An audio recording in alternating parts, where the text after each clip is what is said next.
encara queden anys de feina, i ens deien avui, fins a finals de 2029, això no ho podrem posar en funcionament. I transformarà completament el Camp de Tarragona, a millor, a millor. I serà una transformació tan important que per això no es fa en un dia. Si es fes en un dia, m'ho diré que és molt senzilla de fer i probablement ja estaria feta. És tan important que tardarà anys de feina, encara per fer-se. Estan comprats ja els trens, ens ho ha dit el president de Ferrocarrils, 7 trens es fabriquen a València, amb un contracte de 15 anys perquè estiguin mantinguts, està treballant bé.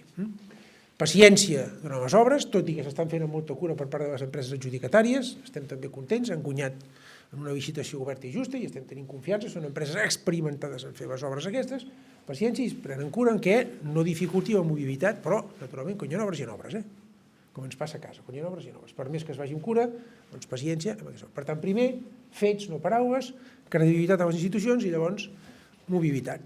És una inversió en mobilitat per afavorir la mobilitat sostenible. Mobilitat, connexió, la gent que es pugui moure, que pugui viure en un lloc, treballar al costat, que pugui desplaçar-se amb comoditat de forma sostenible.